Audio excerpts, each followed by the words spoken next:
This is the Dzogchen Senda Lama Jigme Gyatso of the Buddha Joy Meditation School. Come, let us explore what happens when meditation meets nihilism, followed by meditate like a Jedi. This topic is drawn from the Heart Sutra, so let's begin there.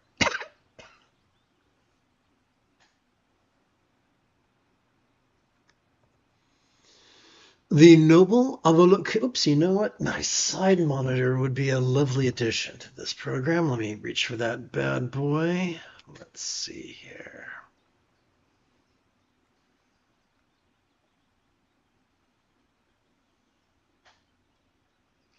All right. The noble Avalokiteshvara Bodhisattva, while practicing the deep practice of Prajna Paramita, or the perfection of wisdom, looked upon the five skandhas and seeing that they were empty of self-existence, said, "Here, Shariputra, form is emptiness, emptiness is form. Emptiness is not separate from form, form is not separate from emptiness. Whatever is form is emptiness, whatever is emptiness is form."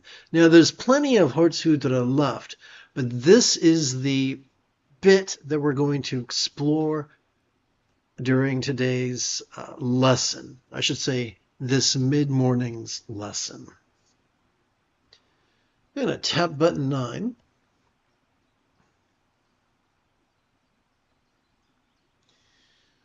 Let's explore how emptiness works. Emptiness is not, to master emptiness. Let me rephrase it a different way.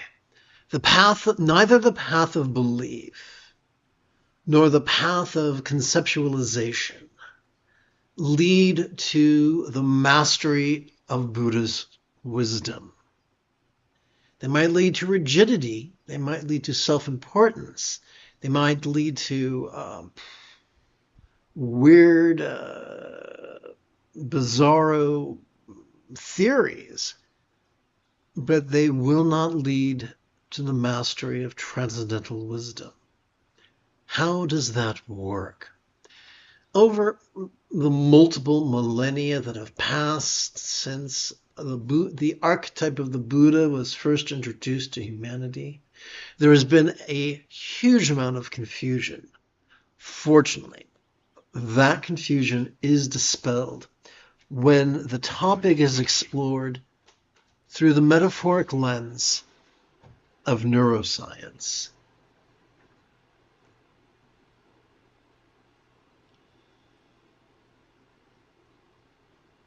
We'll begin with mindfulness.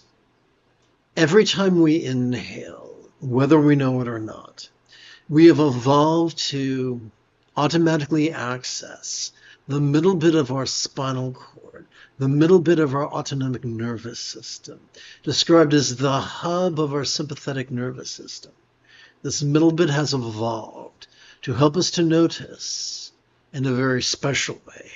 This middle bit has evolved to help us to vulnerably, passively, viscerally, randomly, and fleetingly notice all mind's antics of perception. You know, seeing, hearing, feeling, tasting, smelling, and the like, including the full spectrum of human emotions, intentions, thoughts, memories, and imaginings. All of them, from the external to the internal, from the physical to the mental, from the pleasurable to the painful, from the interesting to the boring, from the glorious to the grotesque. Well, what are we to do with all that which we noticed? In a word, meditation. You see, every time we exhale, whether we know it or not, we automatically access the tippy top as well as the very bottom of that same spinal cord.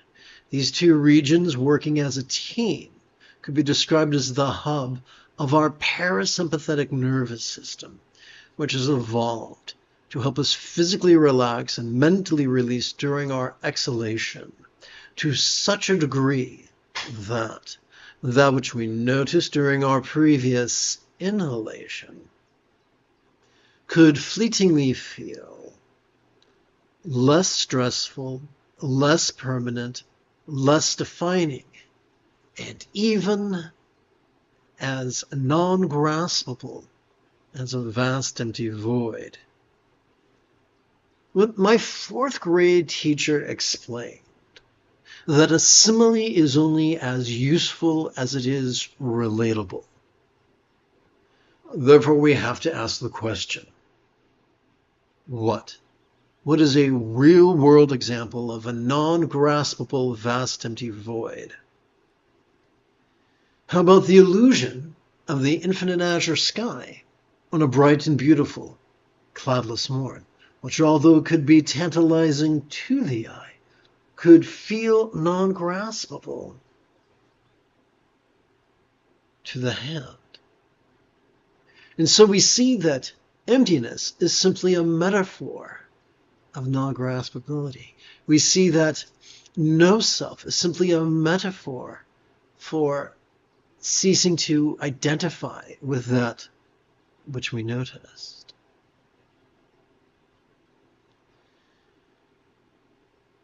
Most of us, all of humanity, has been conditioned for the last 13 millennia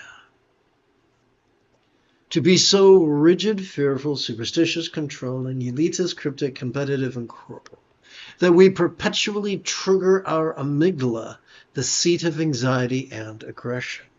However, when we take a break from this exhausting habit of actively fighting against our own autonomic nervous system and instead passively cooperate with it in coordination with our inhalation and our exhalation, the anxiety and aggression of our amygdala is calmed, and the empathy of our anterior cingulate gyrus is gently stimulated.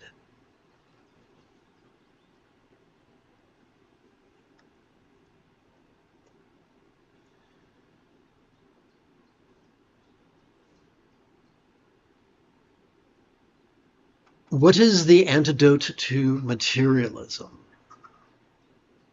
Every time we relax into our exhalation, whatever we noticed during our previous inhalation, whatever perception, emotion, intention, thought, memory, or imagining, whatever we noticed, be it external or internal, physical or mental, pleasurable or painful, interesting or boring, glorious or grotesque, could begin to feel less permanent, less stressful, less defining, and less tangible, at least for a moment, at least to a certain degree, until our next inhalation when the cycle begins afresh. You see, the purpose of meditating is not to change what we feel, but to cope with the slings and arrows of outrageous fortune, from the cataclysmic to the mundane.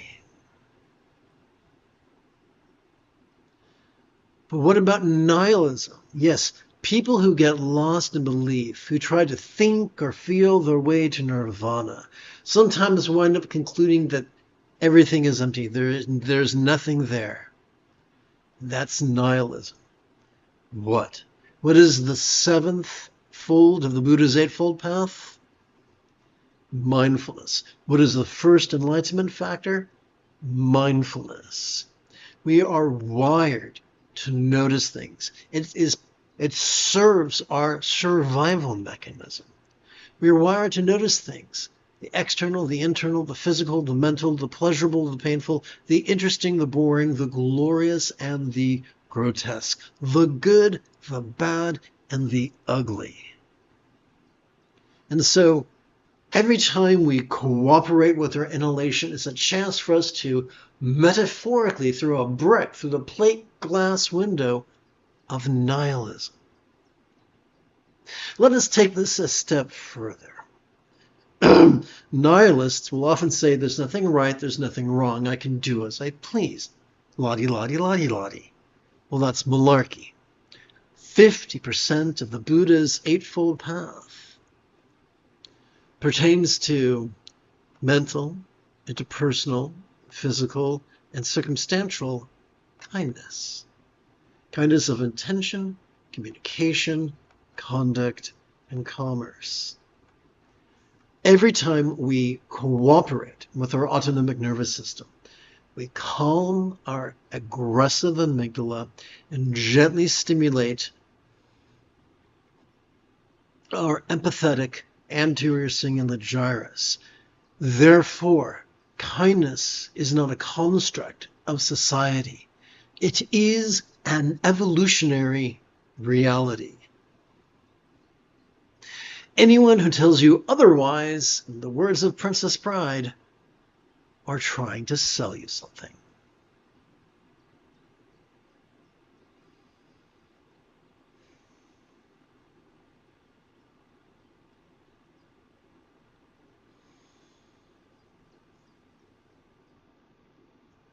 Having, what's the word I'm looking for?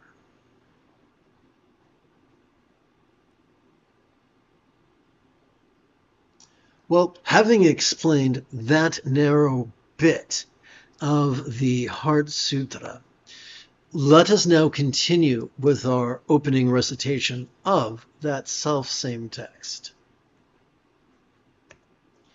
The same holds for feeling and appraisal and impulse and awareness. Here, Shariputra, all dharmas or phenomena are defined by emptiness, not by birth or destruction, purity or defilement, completeness or deficiency. Therefore, Shariputra is just a proper noun. It's just someone's name.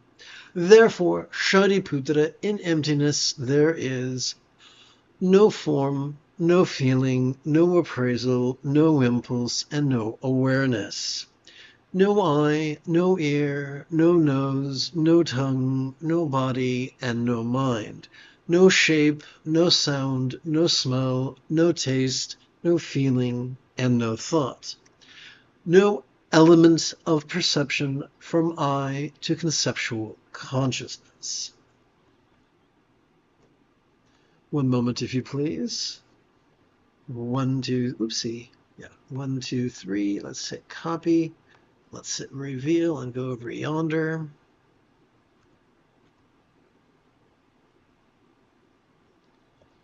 Okay, let's hit this and paste. N-O-N, duality. Okay, cowabunga. Let's continue. No causal link from ignorance to old age and death, or end of causal link from ignorance to old age and death. No stress, no source, no relief, no path. Let's hit paste.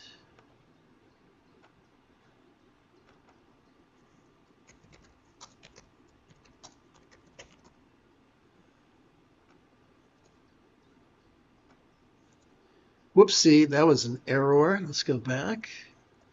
And let's go over here. Let's see if this doesn't work. Cowabunga.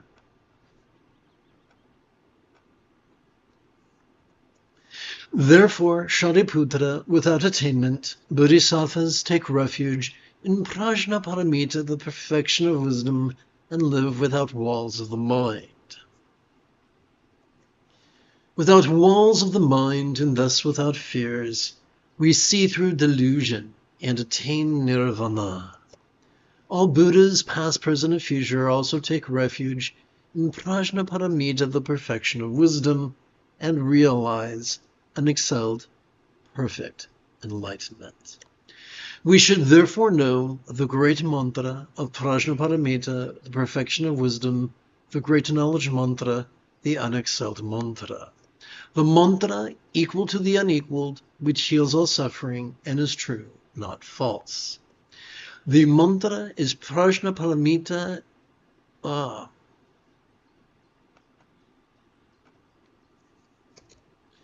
The mantra of Prajnaparamita, the perfection of wisdom, is thus spoken. Gate gate paragate parasamgate bodhi swaha. Gone, gone, perfectly gone.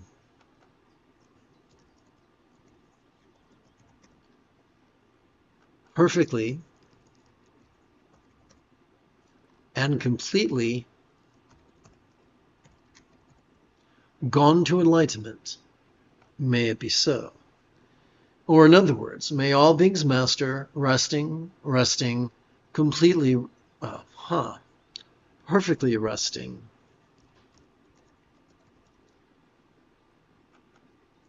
perfectly and completely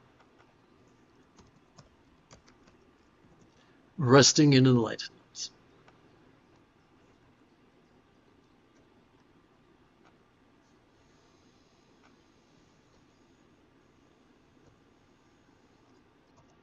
You have taken your first step into a much larger world. If you feel that I have earned it, you could give this live stream a thumbs up. You could even help support this channel. For Meditate Like a Jedi is made possible thanks to the generosity of viewers just like you.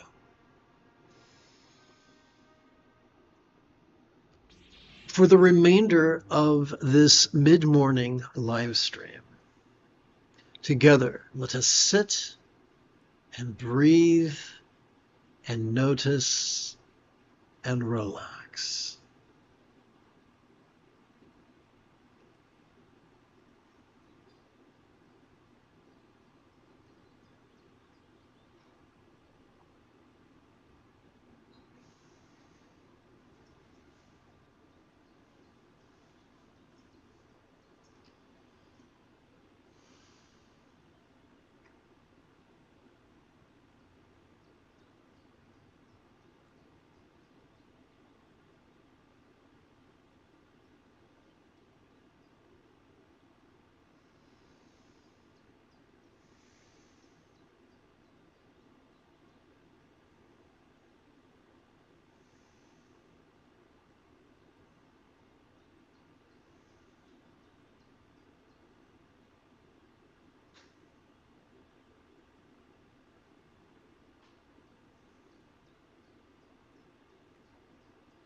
In approximately 7.5 hours, I would very much like to return to lead today's evening recitation, explanation, and practice of Meditate Like a Jedi.